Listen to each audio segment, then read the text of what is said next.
Hello and welcome to a study guide edition of Math is Still Math.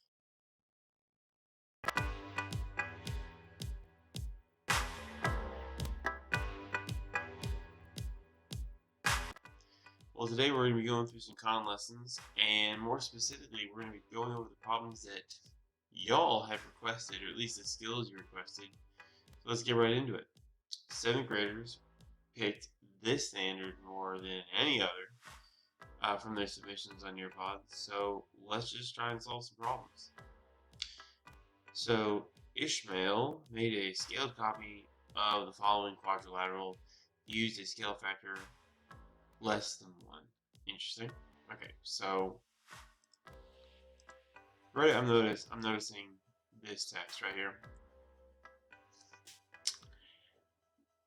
Ishmael made a scale copy of the following quadrilateral. He used a scale factor. Okay, so if we were to take 16 and multiply it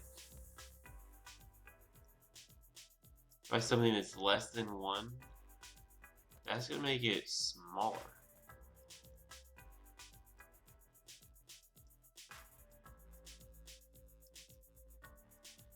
If you multiply it by anything that's less than 1, you're going to get a smaller answer. What could be the length of the side that corresponds to AD on a scaled copy? Okay. Well, 3 answers. Goodness gracious.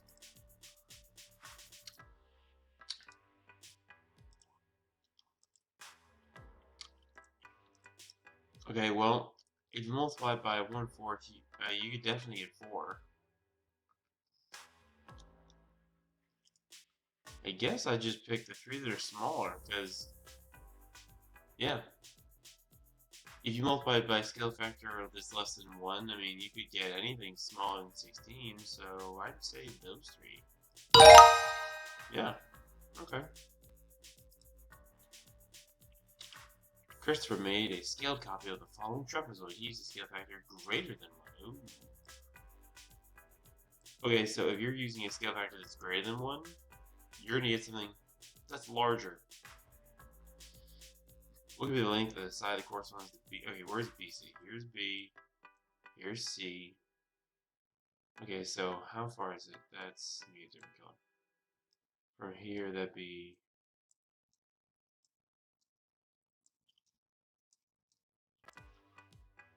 So that's 1, 2, 3, 4. That's 1, 2, 3, 4. That's 5 units. Okay. So he's going to use a scale factor that's greater than 1, which means that the new corresponding side to BC would have to be larger than that. So the 3 answers that are larger than 5 would be U and U. And I was thinking U. Okay, so it would appear that these questions are really just asking you to understand that if you multiply something that's greater than 1, you'll get a bigger number. And if you multiply something that's less than 1, you'll get a smaller number. So let's check this one. I made a scaled copy of the following triangle. He used a scale factor less than 1. Less than 1, which means it's gotta get smaller. Okay, what could be the length of the base of the scaled copy of the triangle? Okay, so there's their base, which is 5. So which ones are smaller? That one, that one, that one? Yeah, okay, so that's really all it's asking you to understand. This one, actually, we had a picture of this one on the Nearpod, so check it out. What could be, okay, so she just came back here greater than 1. Okay, greater than 1 means we're going to have a bigger answer. That is some horrible writing. Okay, let's try that again. So the scale factor is greater than 1, which means if you multiply by something that's bigger than 1, you're going to get a bigger answer. So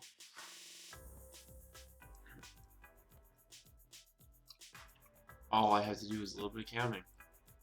Now, I have had students that mess up counting because they count these dots, they don't count the space in between them. So this gap is 1, this gap is 2, 3, 4, I apologize about writing 5, 6 units, 7 blocks, 8 blocks. Really at 9 blocks. Okay, so from A to D, which is what we were looking at, that's 9 units. Okay, so if we're going greater than 1 as a scale factor, it means it has to be bigger. So that'd be 12 and 15. It said 2 answers, so yeah. Alright, well, there's that. I believe the other lesson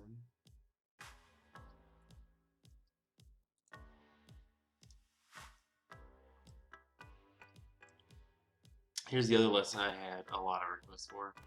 Identifying the scale factor in a drawing. So what is the scale factor from figure A to figure B? Okay, so the way you do this is first you pick corresponding sides. So, like in this case, the 18 corresponds with the 72. The 10 corresponds with the 40. And the 11 corresponds with the 44. Okay, so I don't know what scales are. Okay, so the word corresponding isn't even on here. Guys, when I say corresponding, I'm talking about, I use baseball or any sports as an analogy for this. So corresponding sides, they play the same position, but they're on different teams. So in these two triangles, the 10 and the 40, they're in the same position, but they're on different teams. They correspond to each other. So how do I get from 10 to 40? You multiply by 4, and that's the scale factor. And you can test it because 18 times 4 would be 40 and 30 would be 72, and 11 times 4 is 44. It's the same scale factor, so our scale factor is 4.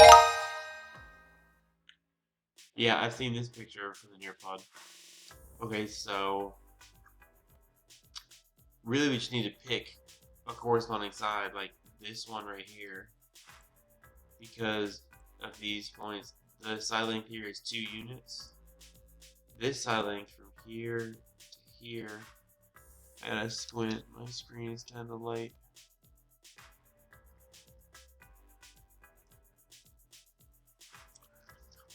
Alright, so that's 1 unit, 2 units, 3 units, 4 units, 5 units, that's a 5. Okay, so this side length is 6. Okay, so once we've identified this relationship that they're corresponding, well, 2 times 3 is 6, so that's my scale factor. It's just 3. Okay, so figure B is a scaled copy of figure A. Cool, that's fine. So I see a 9 on top and a 3 on top, so scale factor is 3. Oh. Yep. I goofed. We're getting smaller. So actually, I think it's going to be 1/3. Let's try that. Yeah, okay. So, lesson learned. I'm not going to get 100% unless I slow down and read more into these. If you're going from a big shape to a small shape, the scale factor is going to be the fraction because we're dividing it there. Okay, lesson learned. B is a scaled copy. Okay, so we're getting bigger. So this side length is 1, and this side length is 1, 2, 3. So it's 3 times bigger.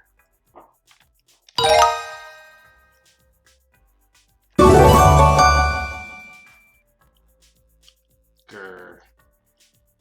I might need to go back and get a 100 on that, but I did learn from my mistake that if you're scaling down, if you're getting a scale sheet that's smaller, you're actually you should be dividing or multiplying by a fraction. Okay. Let's see. According to the Nearpod, what are some other ones you guys really requested?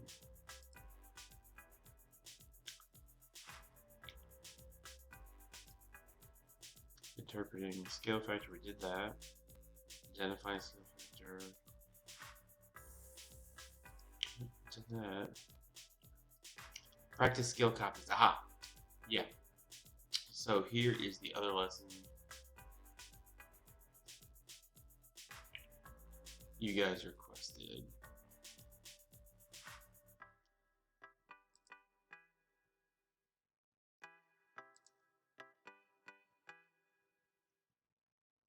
Drag it over. Okay, so I had a few pictures of these as well. Figure A is a scale image of figure B. Okay. Figure A is a scale image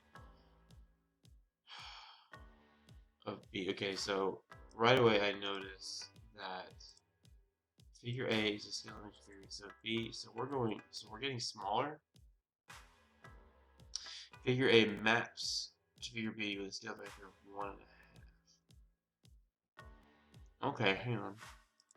So now, that's not what I wanted. Figure A maps to figure B with a scale factor of 1.5. And what's x? Oh, okay, so we just need to take 2 and multiply by 1.5. And that'll be it. Okay, so if you haven't multiplied fractions in a while, so what we're trying to do here is we're trying to do 2 times 1.5. Please don't panic just because you see fractions and mixed numbers. Okay, so 2 is the same as 2 over 1. 1.5. Mixed numbers, the fast way to do this is to take the denominator, multiply by the whole number, and then add the numerator. So 2 times 1 is 2 plus 1 would be 3 halves.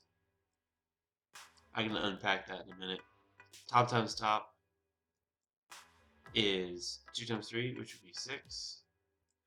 Bottom times bottom, 1 times 2 is 2.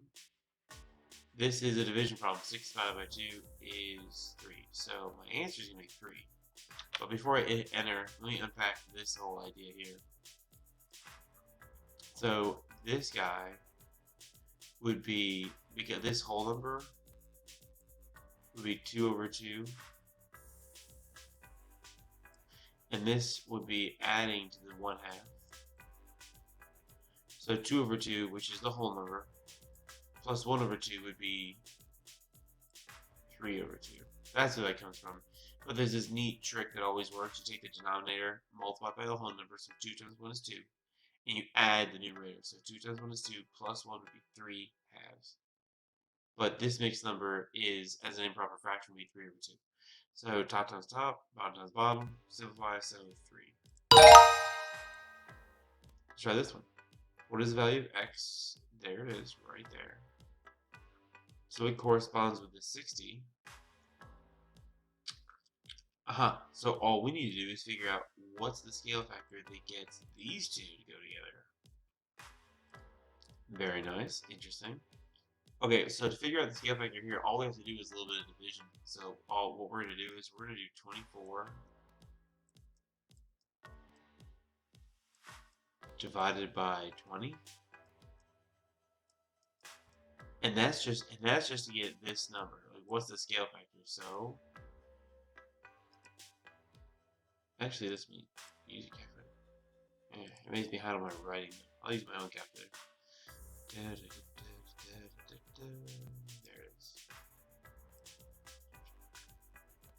Okay. So let's do 24 divided by 20. So 1.2. Okay, so we have to multiply times 1 2/10. So 20 times 1.2 is 24.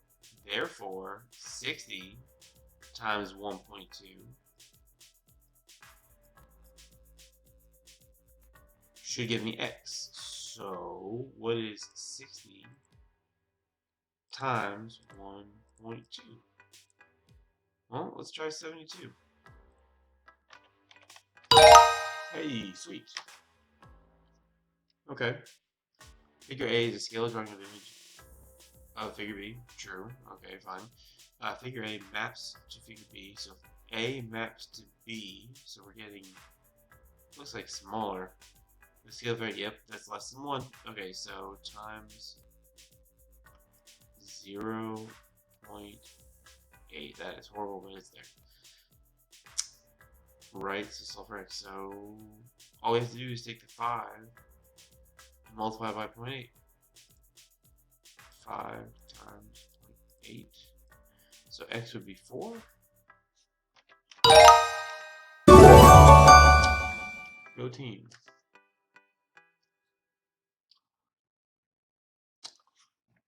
Well, those were the lessons that the 7th graders today requested that I go over. I hope this has been instructional. Please rewind and go back through them as much as possible. I will be putting at least one of these on the assessment on Friday. You are not excused because of hashtag reasons, alright? So study. Let me know in class if you need more examples. Email me if you need extra help. And just remember that math is still math.